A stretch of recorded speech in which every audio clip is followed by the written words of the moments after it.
Today, I'm going to teach you 3 simple rules that will help you avoid most of the mistakes you make in your chess games. I prepared 4 examples to break down for you in this video, where I'll go through each mistake in detail. Let's start with this first position that you can already see on the board. Let's kick things off with this first example, and in it, we're going to look at the first rule, which basically says, don't leave your pieces hanging. And that's because anytime you leave a piece hanging, it ends up becoming a tactical target, which is exactly why you want to keep your pieces coordinated, with one helping out and defending the other. Now, of course, in some positions, you're going to end up with a piece hanging anyway, and that's just part of the game. But you've got to stay aware of what that leads to and keep an eye on whether you're walking into a tactic or not. On the flip side, that doesn't mean you should play passively with all your pieces pulled back, one defending the other, because that's just not how it works. So the right approach is to play actively while always staying aware of the threats. In this game, I was playing the black pieces, and my opponent just went knight to d2. So let me ask you, after that move of his, which honestly pretty much loses the game on the spot, what's the tactical theme in the position that you can go after? If you take a good look at white's pieces, you'll notice there's one piece just hanging out there, and that's the bishop on b2. So it's this bishop on b2 that ends up becoming the tactical theme. And that's why knight to d2 is such a serious blunder, because it loses right away, since now I can put together a combination that takes advantage of the fact that this piece is just hanging. That's when I played knight takes on f2, and my opponent resigned on the spot. Because if he goes rook takes on f2 now, I answer with bishop takes on f2. Then he plays king takes on f2, and that's when queen to b6 comes in with check, cashing in on the fact that this bishop is hanging to win a whole bunch of material. So after king to e1, for example, I play queen takes on b2, and I'm up the exchange with an extra pawn on top. So it's already a resignable position for white, and all of that just because the bishop was left hanging. Now, if instead of that, he plays a move that defends this bishop, something like bishop to a3, that would already be an option, because that way he avoids running into this tactical theme. And a move like rook to b1 might work too, since he's got to do something to cover that hanging piece. Or even better, he plays h3, threatening the knight. And once that knight retreats, then yeah, he can go for a move like knight to d2, because the bishop is still hanging out there, just without the threats on f2 anymore.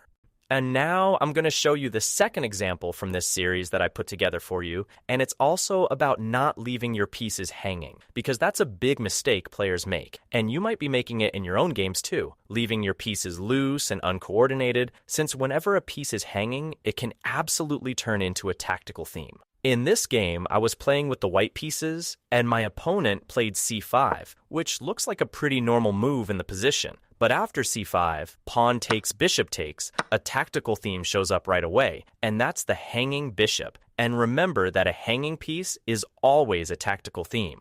So right here, I can already go after this idea, because there's an X-ray from the queen onto the bishop, which means I can play knight takes on d5. And when he answers with knight takes on d5, the bishop is just hanging up in the air. So now I'm up a pawn with the initiative. And usually when your opponent makes a mistake, an even worse one tends to follow right after. And that's exactly what happened in the game. Because after queen to c5, he plays bishop to e6, which is a serious blunder. And after that move, he can already resign, since there's really nothing left to do. You can even try to find it on your own, and then tell me in the comments if you spotted this move in the critical moments, just like in the first example. But there's a move white plays that wins right on the spot.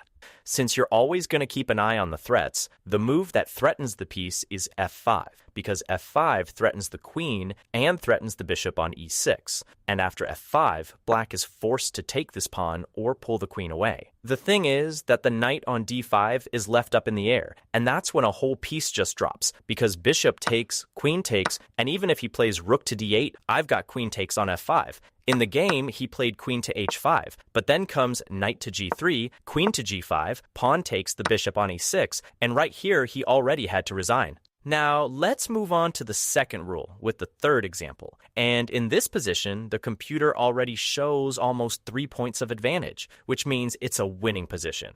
But the hardest thing in chess is exactly converting a game that's already won, because that's the moment when you need to double down on your focus so you don't run into any tricks. And that's where the second rule comes in, which is not playing on autopilot. A lot of the time, especially in Blitz and online games, we end up making moves on autopilot without thinking about the consequences and without thinking about what the opponent is going to reply. So that's why you should always check his threats, the checks, the captures, and the mate threats, because it's that simple check that keeps a winning position from slipping right out of your hands. So before you make your move, ask yourself this question: what's my opponent's threat? What is he trying to do? Because there can always be some hidden trick, like there could have been in this game of mine. So I played queen to e5, threatening to take on b2, and he simply has no defense, because if pawn goes to c3, I can answer with b takes on c3. So my opponent plays bishop takes on f4, sacking a piece, and I just played queen takes on f4, and now he plays rook to g1. And here's where I ask you, what move would you make in this position? Try to answer in 5 seconds, and then drop it in the comments whether you got it right or not, or whether you walked into the trick or not. It turns out that his move, rook to g1, has a hidden trick, a hidden trap. And if you're playing on autopilot, you're very likely going to walk right into this one.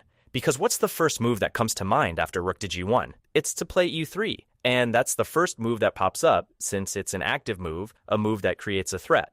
So after e3, for example, if he takes on e3, bishop takes on e3, you're still winning the queen. So you think like this: with e3, I've threatened the queen, and if he takes, I win the queen. And if he doesn't take, I'd take on f2 with a discovered attack, and the rook on g1 drops too. It looks like a winning move, right? Like the game is already over. But e3 is also a serious blunder, because it goes against this rule of first paying attention to your opponent's moves, checking his checks, the threats, and the piece captures. And here he had exactly this hidden trick, the move queen takes on d4, sacking the queen, because now it's white who's giving mate in 2 moves, after queen takes on d4. Since from there, you have to play queen takes on d4 forced, then comes rook to g8 check, rook takes on g8, and knight to f7 mate.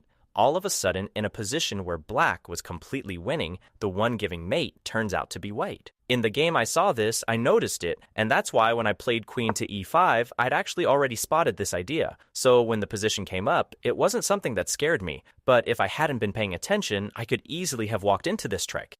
So what I did was trade the queens. I played queen to d2, he took with the king, and now I play knight to f6, defending against the tricks that way. Because again, he was threatening rook to g8 with the detail that now I'm simply taking with the knight. He played rook to g7, e3 check, and if he takes on e3, I've got knight to e4 with the bishop taking on g7. So he played king to e2, I took on f2, and now white resigned, because if the rook moves away, it drops on g7, and since he has no moves in the position, it's completely lost. And finally, let's move on to this last position, the most important one, which you can already see on the board, where white is to move. And white has a bunch of normal moves to make, but my opponent played d4, a move that's a serious blunder. And why is this move such a bad one? Well, here comes the third rule I want you to pay attention to, which is don't open up the position while your king is still in the center. Because the moment you start opening lines, trading central pawns, opening files and diagonals, if your king is still in the center, it becomes really vulnerable. So my pieces can jump into the game quickly to create threats against that king. So what would be more interesting to do here as white? A move like bishop to e2 with the idea of castling short and getting the king to safety that way. Or even bishop to d3 could work too, but bishop to e2 is actually more natural. What I'm explaining to you in this example might seem simple, but a lot of the time we end up getting seduced by certain threats, especially tactical threats, and we end up making this kind of move exactly like my opponent did. Since he was very likely keeping an eye on the mating themes that could show up along the diagonal, with some mate ideas on g7, and that's why he played d4. But now he's going to have a lot of problems ahead, because I started with the move rook to b8, bringing my rook into the game, which turns out to be the strongest move in the position, and then he plays pawn takes on e5. He did manage to win a pawn, but the price for winning that pawn ended up being really high, because he opened up the position a lot, fell behind in development, and left his king right there in the center, and that's exactly what I'm going to start going after. So I played rook to b3 already, attacking his queen, and he's forced to play queen to c2, and now comes queen to b8, creating threats again, because I've threatened the bishop on b2, and he can't play rook to b1, otherwise I go bishop takes on a3, with the rook hanging on b1, unable to take on a3 since the rook would drop. So he played bishop to a1, already getting material back. But now I go bishop takes on a3, attacking the rook on c1, and he moves that rook to d1 when bishop to b4 check comes in. Look at how in just a few moves the king is already getting attacked. And this is one of the big problems with going against this rule of opening the center, making a break, and opening up the position while your king is still centralized, because the attack has already arrived. So here, white is basically already lost. The game ended in just a few moves. Since he followed up with knight to d2, I go rook to a3, threatening rook to a2. And the main theme in the position now is the pinned piece, with the knight pinned on d2. He played bishop to c4 to try to stop that threat of rook to a2. But now I've got bishop takes on d2 check, and he can't take with the rook, otherwise the bishop on a1 drops. And if he takes with the king, he runs into queen to b4 check. And if he takes with the queen, like what happened in the game, then bishop takes on c4 comes in. And even if he gets the piece back with queen to d7, now some mating themes are going to show up. There's already a finish in the position here, so if you want to pause the video and think at this moment about what to do, there's a move that wins right away, a winning combination,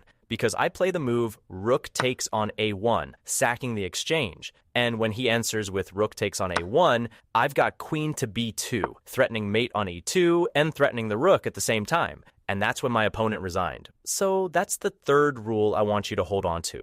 You're never going to open up the position while your king is still centralized. Now, did you catch why my opponent fell for this? He saw a mating theme on the diagonal, got excited, and opened up the position on impulse. And that's where the problem lies. Because knowing the rule is one thing, but in the moment of the game when a tactical threat seduces you, you need to calculate to know whether you can trust it or not. And that's something most people don't train. That's exactly why I created Think Ahead, my complete calculation course. Because inside it, I take you from the basics to the advanced level step by step. From when to calculate and when not to calculate, all the way to forcing lines and the advanced techniques for finding candidate moves, with full lessons and exercises for each one, until this process becomes the way you see the board.